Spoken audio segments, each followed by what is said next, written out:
بسم اللہ الرحمن الرحیم۔ السلام علیکم دوستو، دنیا بھر کی خبروں میں آج آپ سنیں گے، لیکن اس سے پہلے اگر ہو سکے تو لائک اور سبسکرائب کا بٹن ضرور دبا لیں۔ شکریہ۔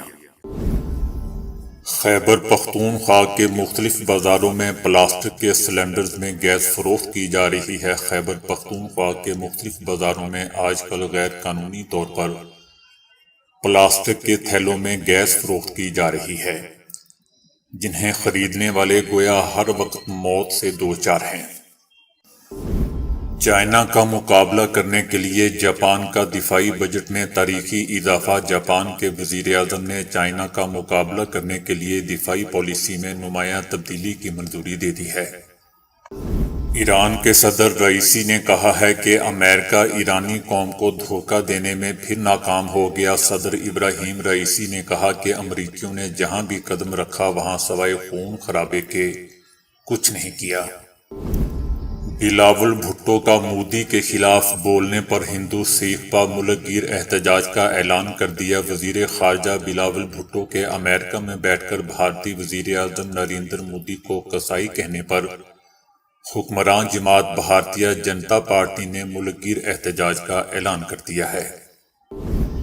سابق امریکی وزیر خارجہ ہینری کسنجر کا وہ آرٹیکل جسے روسی صدر پیوٹن بھی پڑھنے کے خواہش مند ہیں۔ سابق امریکی وزیر خارجہ ہینری کسنجر نے ایک آرٹیکل تحریر کیا ہے جس میں ان کا کہنا ہے کہ یوکرین جنگ کو مذاکرات کے ذریعے ختم کر کے ایک اور عالمی جنگ کا سدباب کیا جا سکتا ہے۔ انصار عباسی کا کہنا ہے کہ عمران خان کے لیے خطرہ پی ڈی ایم نہیں بلکہ ان کے بہت ہی پیارے دوست جنرل فیض حمید ہیں، جبکہ آئی ایس آئی کے سابق سربراہ جنرل فیض حمید کا کہنا ہے کہ وہ سیاست میں کبھی نہیں آئیں گے۔ غیر مسلسل فاقوں سے شوگر کا مکمل خاتمہ ممکن ہے۔ شوگر کے مریضوں کے لیے ایک حوصلہ افزا خبر آئی ہے کہ غیر مسلسل فاقوں سے شوگر کا مکمل خاتمہ ممکن ہے۔ خیبر پختونخوا کے مختلف بازاروں میں آج کل غیر قانونی طور پر پلاسٹک کے تھیلوں میں گیس فروخت کی جا رہی ہے، جنہیں خریدنے والے گویا ہر وقت خطرے سے دوچار ہیں۔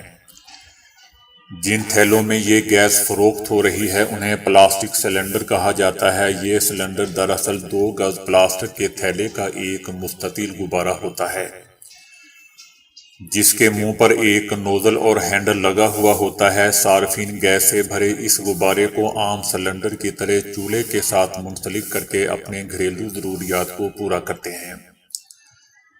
کمپنی کی جانب سے دستیاب اسٹینڈرڈ دھاتی سلنڈر ہائی کاربن سٹیل یا ایلومینیم کے مرکب سے بنے ہوتے ہیں اور گیس کے دباؤ کو برداشت کرنے کے اہل ہوتے ہیں۔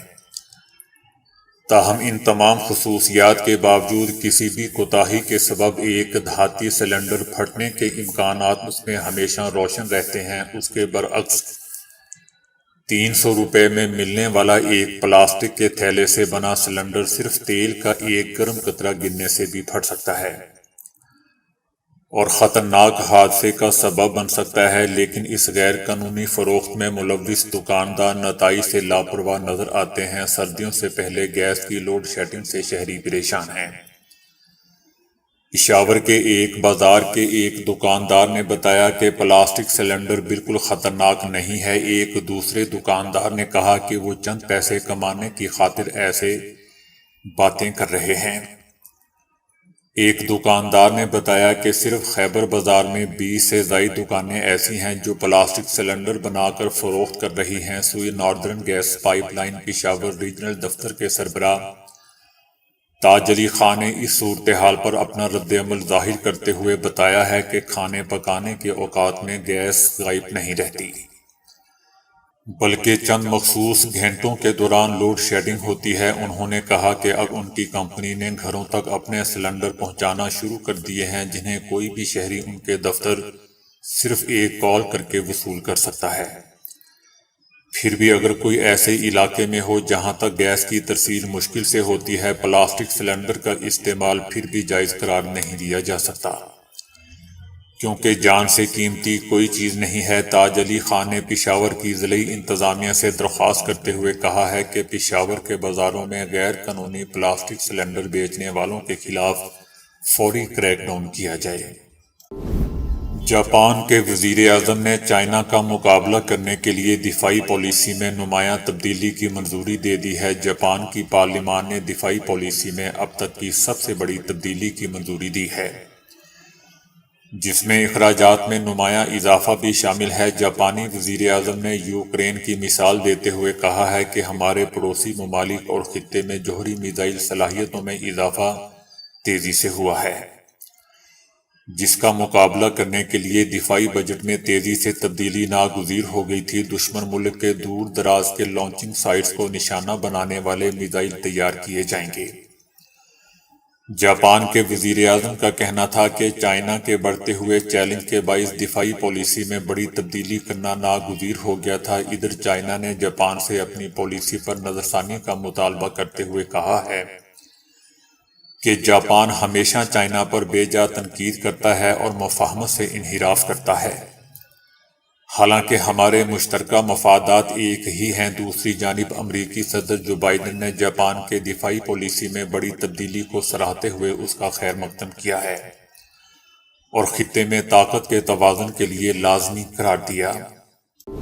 ایران کے صدر سید ابراہیم رئیسی نے کہا ہے کہ امریکیوں نے جہاں بھی قدم رکھا وہاں سوائے خون خرابے کے کچھ نہیں کیا، لیکن وہ حالیہ فسادات میں ایرانی قوم کو دھوکہ دینے میں ناکام ہو گیا ہے۔ ایرانی صدر سید ابراہیم رئیسی نے کہا ہے کہ دشمن نے حالیہ فسادات کے دوران ایرانی قوم کے بارے میں غلط اندازہ لگایا تھا۔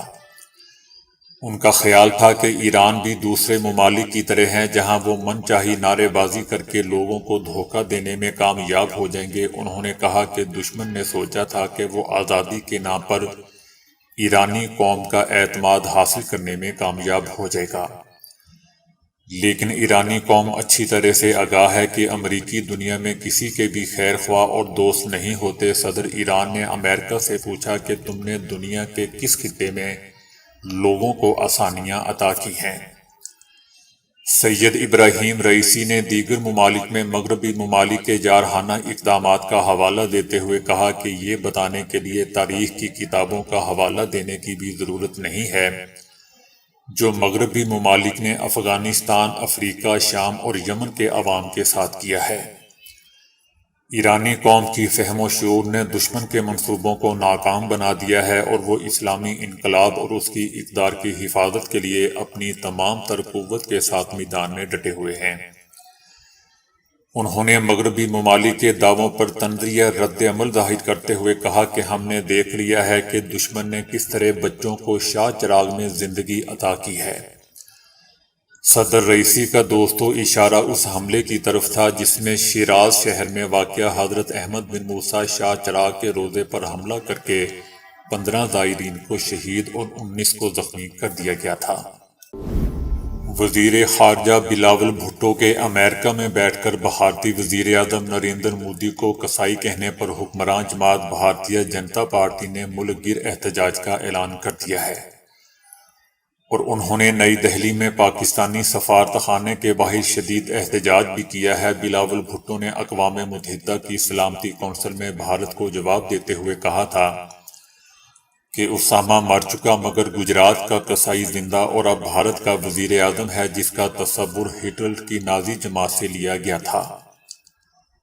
انہوں نے عالمی برادری کو آئینہ دکھاتے ہوئے کہا کہ بھارت پاکستان میں تخریب کاری میں ملوث ہے۔ لاہور کے جوہر ٹاؤن واقعہ میں بھارت کے ملوث ہونے کے واضح ثبوت موجود ہیں۔ وزیر خارجہ نے عالمی برادری سے مطالبہ کیا کہ پاکستان میں تخریب کاری کے ذمہ داروں کو کٹہرے میں لایا جائے۔ سابق امریکی وزیر خارجہ ہینری کسنجر نے ایک آرٹیکل تحریر کیا ہے جس میں ان کا کہنا ہے کہ یوکرین جنگ کو مذاکرات کے ذریعے ختم کر کے ایک اور عالمی جنگ کا سدباب کیا جا سکتا ہے۔ بتایا جاتا ہے کہ اس آرٹیکل کو روسی صدر پیوٹن بھی پڑھنا چاہتے ہیں۔ 99 سالہ ہینری کسنجر نے اپنے ایک آرٹیکل میں لکھا ہے کہ 1916 میں امریکی حکومت ڈپلومیسی کے ذریعے پہلی عالمی جنگ ختم کروا سکتی تھی لیکن اس نے اس موقع سے سیاسی دلائل کی بنیاد پر فائدہ نہیں اٹھایا۔ ہینری کسنجر نے لکھا کہ وہ جنگ جس میں دو ایٹمی ممالک تیسرے ملک میں روایتی ہتھیاروں سے ایک دوسرے کے مقابل ہیں، یوکرین اور روس کے درمیان جنگ اصل میں امریکہ اور روس کے درمیان جنگ میں تبدیل ہو چکی ہے۔ ہینری کسنجر جس صلح کے معاہدے کی طرف اشارہ کر رہے ہیں اس میں یوکرین نیٹو کا حصہ بنتا نظر آتا ہے، کیونکہ کسنجر کو یقین ہے کہ اب یوکرین کے پاس اس کے علاوہ کوئی دوسرا آپشن موجود نہیں ہے، اور روس کے لیے بھی لازم ہے کہ وہ 24 فروری کی حدود تک پیچھے ہٹ جائے۔ ہینری کسنجر کا خیال ہے کہ روس کے تاریخی کردار کو کمزور نہیں کرنا چاہیے، کیونکہ روس کے ٹوٹنے سے اس وسیع علاقے میں طاقت کا خلا پیدا ہونے سے اختلافات پیدا ہو جائیں گے، اور ممکن ہے کہ مارکے میں سرگرم حریف اپنے اختلافات کو تشدد کے ذریعے حل کرنے کا فیصلہ کر لیں، اور ممکن ہے کہ روس کے ہمسایہ ممالک طاقت کے زور پر اس کے علاقوں پر قبضے کی کوشش کریں، اور یہ سب ہزاروں ایٹمی ہتھیاروں کی موجودگی میں ہو سکتا ہے۔ ہینری کسنجر نے مزید لکھا کہ 1916 میں پہلی عالمی جنگ کے دوران جنگ میں شامل ممالک امریکہ کی ثالثی کی کوشش میں تھے، لیکن اس وقت کے امریکی صدر وڈروسن نے دوبارہ کرسی اقتدار تک پہنچنے کے لیے مذاکرات کو تعطل میں ڈال دیا، جس سے بہت زیادہ دیر ہوگی اور جنگ مزید 2 سال تک جاری رہی، جس کا یورپ کو ناقابل تلافی نقصان پہنچا۔ اگر امریکہ بروقت اقدام کرتا تو لاکھوں افراد کی جانوں کو بچایا جا سکتا تھا۔ روسی صدارتی دفتر کے پریس سیکرٹری نے ہینری کسنجر کی تجویز کے بارے میں اظہار خیال کرتے ہوئے کہا ہے کہ روسی صدر پیوٹن اس آرٹیکل کا مکمل مطالعہ کرنے کے خواہش مند ہیں، لیکن ابھی تک انہیں اس کے مطالعے کا وقت نہیں ملا۔ ہینری کسنجر نے کہا ہے کہ یوکرین تاریخ میں پہلی مرتبہ یورپ کے مرکز میں تبدیل ہوا ہے اور روسی فوجوں کا مقابلہ کر رہا ہے۔ چائنا سمیت بین الاقوامی برادری روس کی طرف سے ایٹمی ہتھیاروں کی دھمکی اور ان کے استعمال کی مخالفت کر رہی ہے، اور اب یوکرین کے غیر جانبدار رہنے کا کوئی معنی نہیں۔ صلح کے منصوبے میں یوکرین کو ہر حال میں نیٹو کے ساتھ جڑنا پڑے گا۔ ان کا لکھنا تھا کہ اس جنگ کا نتیجہ روس کے کمزور ہونے کی صورت میں نہیں نکلنا چاہیے، کیونکہ روس 500 سال سے زیادہ دنیا میں طاقت کا توازن قائم کرنے میں مرکزی کردار ادا کرتا آ رہا ہے، لہذا اس کا یہ تاریخی کردار کمزور نہیں ہونا چاہیے، اور کہیں ایسا نہ ہو کہ روس اپنی داخلی مشکلات میں گرفتار ہو جائے، کیونکہ اس سے ساری دنیا کے لیے مشکلات پیدا ہو سکتی ہیں۔ آئی ایس آئی کے سابق سربراہ جنرل فیض حمید نے وضاحت کی ہے کہ وہ سیاست میں کبھی نہیں آئیں گے۔ انگریزی اخبار دی نیوز کے معروف صحافی انصار عباسی کو جنرل فیض حمید نے بتایا کہ ان کے سیاست میں آنے یا پی ٹی آئی کی سربراہی کرنے کا تاثر مکمل طور پر غلط ہے۔ جنرل فیض حمید نے کہا کہ میں 2 سال کی مدت یا اس کے بعد بھی سیاست میں نہیں آؤں گا۔ سوشل میڈیا میں ایک ویڈیو وائرل ہونے کے بعد جنرل فیض حمید سے اس حوالے سے سوال پوچھا گیا تھا۔ ویڈیو میں کہا گیا تھا کہ عمران خان کے لیے حقیقی خطرہ پی ڈی ایم نہیں ہے، بلکہ ان کے بہت پیارے دوست جنرل فیض حمید ہیں جو منصوبہ بندی کر رہے ہیں کہ جب عمران خان کو نااہل اور گرفتار کیا جائے گا تو وہ پی ٹی آئی کی کمان سنبھالیں گے۔ ریٹائرڈ جنرل نے چکوال میں ایک اجلاس منعقد کیا تھا جہاں مقامی افراد نے ان سے سیاست میں باقاعدہ شمولیت کی درخواست کی تھی۔ انصار عباسی نے جنرل فیض کو یہ ویڈیو بھیجی جس میں انہوں نے جواب دیا کہ یہ سب جھوٹ ہے۔ انہوں نے کہا کہ وہ 2 سال بعد یا اس کے بعد بھی نہ تو سیاست اور نہ ہی پی ٹی آئی میں شامل ہوں گے۔ دوستو، بہاولپور کے کور کمانڈر کے طور پر چارج سنبھالنے سے پہلے فیض حمید کو کور کمانڈر پشاور میں تعینات کیا گیا تھا۔ انہیں پاکستان مسلم لیگ نون کے قائد نواز شریف اور ان کی بیٹی مریم نواز کی جانب سے شدید تنقید کا نشانہ بھی بنایا جاتا رہا ہے، اور ان پر الزام عائد کیا گیا تھا کہ ان کی سزاؤں اور Pakistan Tehreek Insaf P T I کی حکومت کی پشت پناہی میں ان کا کردار ہے۔ شوگر کے مریضوں کے لیے ایک حوصلہ افزا خبر آئی ہے کہ غیر مسلسل فاقوں سے شوگر کا مکمل خاتمہ ممکن ہے، جو کہ ایک اہم پیش رفت ہے۔ چائنا میں شوگر کے شکار بعض مریضوں کو ایک عرصے تک غیر مسلسل فاقوں سے گزارا گیا اور 1 سال تک ان کی دوائیں روک دی گئیں اور ان کے خون میں شکر کی سطح 6.5% پر برقرار رہی۔ یہ تحقیق اینڈوکرائن سوسائٹی کے جنرل میگزین میں شائع ہوئی ہے۔ غیر مسلسل فاقوں میں دن کے کچھ گھنٹوں مثلاً 8 گھنٹے بھوکا رہا جاتا ہے، کچھ ہفتوں تک روزانہ ایک کھانا ہی کھایا جاتا ہے، یا ایک دن چھوڑ کر ایک دن روزے جیسی کیفیت اختیار کرنا ہوتی ہے۔ اس سے وزن کم کرنے میں بھی مدد ملتی ہے، لیکن سب سے بڑھ کر دل اور شوگر کی بیماری کو ٹالا جا سکتا ہے۔ شوگر پوری زندگی کا روگ بن جاتی ہے، لیکن ورزش اور وزن میں کمی سے اس مرض میں کمی ممکن ہے۔ چائنا میں تحقیق ہوئی ہے کہ چینی میڈیکل نیوٹریشن تھراپی اپنانے سے مریضوں میں شوگر مکمل طور پر ختم ہو گئی، اور یوں دنیا میں کروڑوں افراد اس سے استفادہ کر سکتے ہیں۔ تجرباتی طور پر جن افراد کو شامل کیا گیا جن کی 90% تعداد شوگر کی شکار تھی، اکثر افراد دوا کھا رہے تھے یا پھر انسولین لے رہے تھے۔ تمام افراد کو 3 مہینے تک ایسے فاقوں سے گزارا گیا تو 55% افراد میں شوگر غائب ہو گئی، اور اب 1 سال بعد بھی وہ کوئی دوا نہیں کھا رہے اور شوگر مکمل طور پر کنٹرول میں ہے۔ دوستو، یاد رہے کہ اکثر معاملات میں اگر شوگر 6 سال سے زائد پرانی ہو جائے تو اسے ختم کرنا ممکن نہیں رہتا، بلکہ اس مطالعے میں سارے مریض 6 سے 11 برس تک اسی بیماری کے شکار تھے۔ اس مطالعے کا دوسرا پہلو یہ ہے کہ فاقوں کے اس طریقے پر عمل کرنے والے تمام مریضوں کی دوا میں 77% تک کمی دیکھی گئی۔ اقوام متحدہ نے اپنی ایک رپورٹ میں کہا ہے کہ دنیا میں ہر 3 میں سے 1 فرد کبھی بھی آن لائن نہیں ہوا۔ اس طرح کل 2 ارب 90 کروڑ افراد اس سے محروم ہیں، جو عالمی آبادی کا 37% ہے۔ اقوام متحدہ نے کہا کہ 2019 کے مقابلے میں انٹرنیٹ استعمال کرنے والوں میں 17% اضافہ ہوا تھا، اور اب مجموعی طور پر 4 ارب 90 کروڑ افراد آن لائن رسائی رکھتے ہیں۔ اس کی وجہ یہ ہے کہ کرونا وبا کے تناظر میں لوگوں نے انٹرنیٹ سے رابطہ کیا اور اپنی معلومات میں اضافہ کیا، لیکن اسی وبا نے عالمی انٹرنیٹ خلیج یا ڈیجیٹل ڈیوائڈ کو بھی واضح کیا ہے۔